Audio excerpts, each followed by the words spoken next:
Assalamualaikum warahmatullahi wabarakatuh. Salam sejahtera bagi kita semua.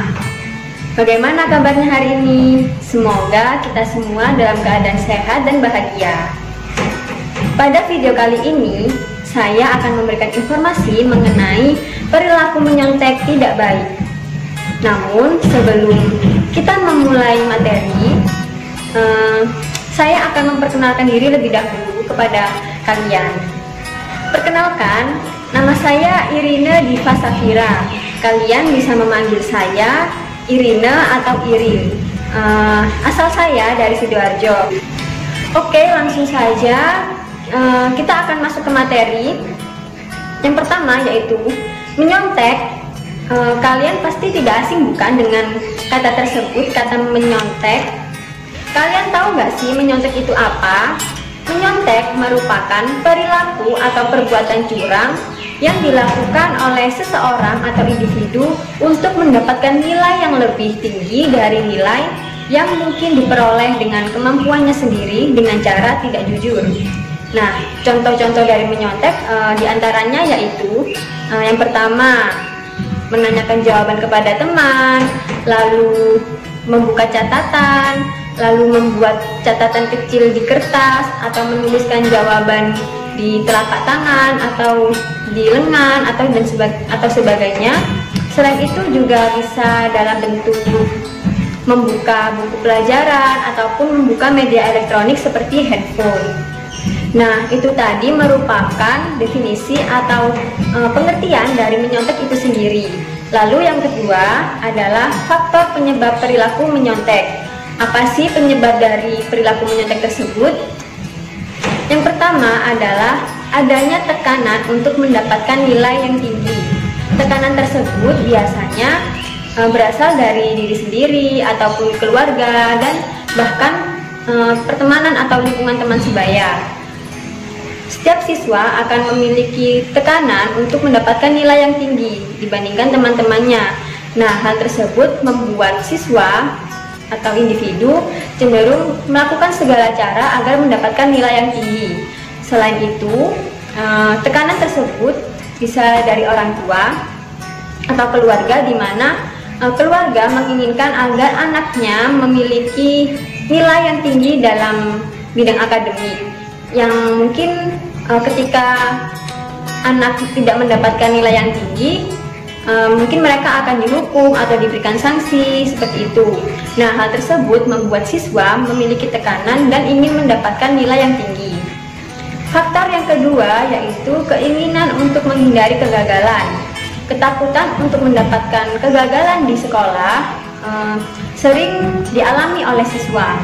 Kegagalan tersebut muncul ke dalam bentuk takut tidak naik kelas, lalu takut mengikuti ujian susulan, atau takut remedi seperti itu. Nah, hal tersebut memicu terjadinya perilaku menyontek.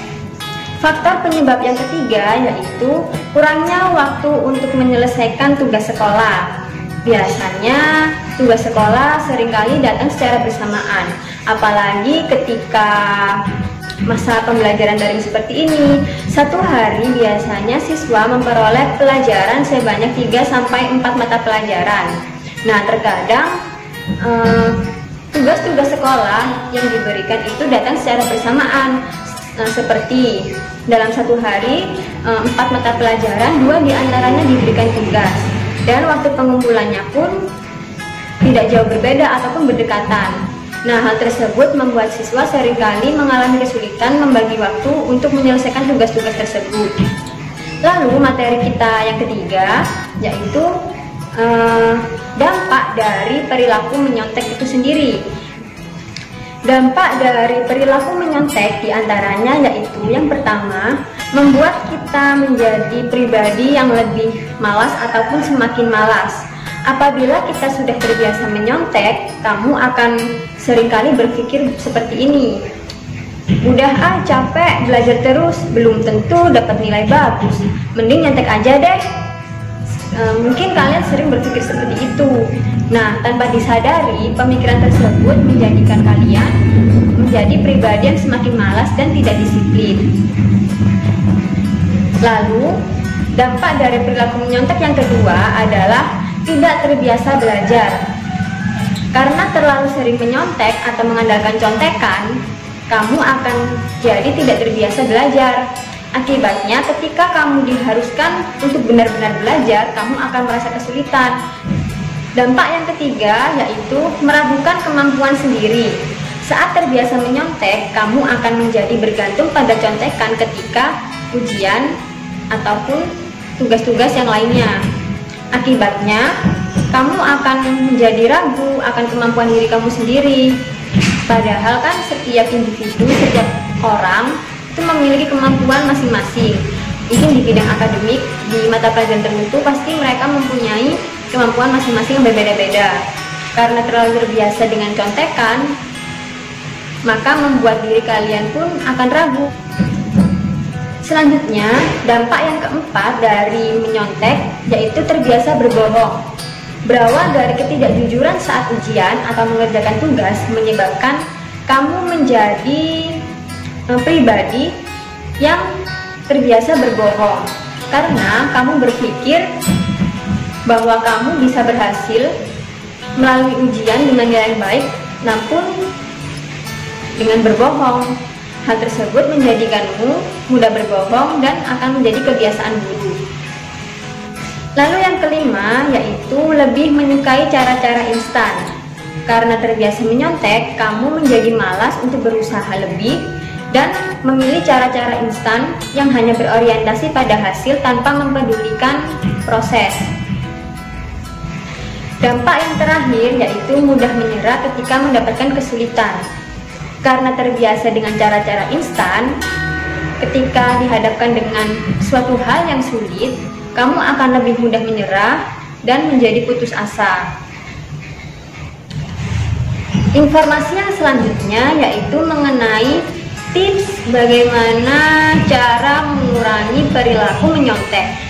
Berikut ini saya memiliki beberapa tips untuk kalian agar dapat mengurangi perilaku menyontek. Yang pertama yaitu fokuslah untuk belajar. Kewajiban seorang siswa yaitu belajar. Nah, hal utama yang mendasari siswa melakukan perilaku menyontek yaitu tidak memahami dan mengerti apa yang diberikan atau disampaikan oleh guru, terutama pada saat masa pembelajaran daring ini. Biasanya guru hanya berfokus pada tugas dan mungkin kurang memberikan penjelasan mengenai materi.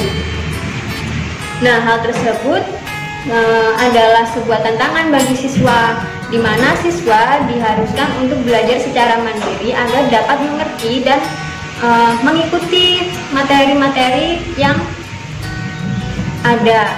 Lalu yang kedua yaitu memperbanyak latihan soal.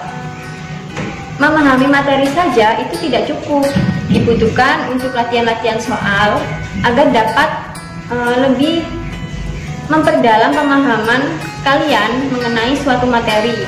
Lalu yang ketiga adalah memperkuat iman, perbanyak berdoa dan beribadah.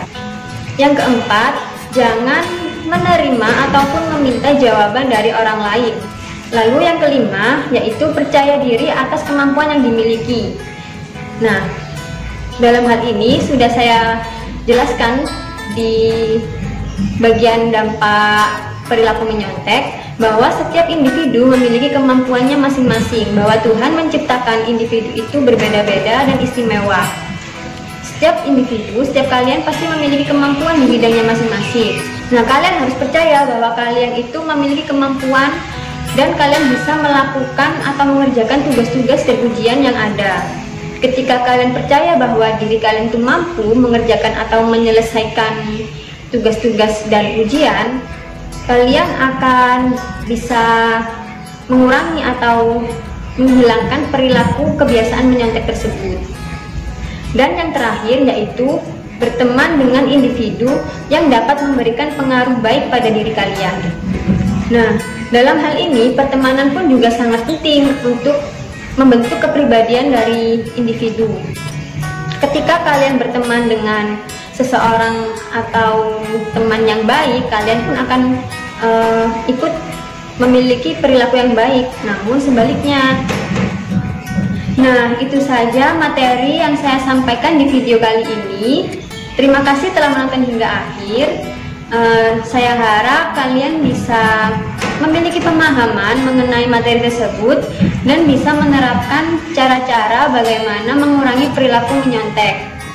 Marilah kita hentikan kebiasaan menyontek mulai dari sekarang, dimulai dari diri kita sendiri.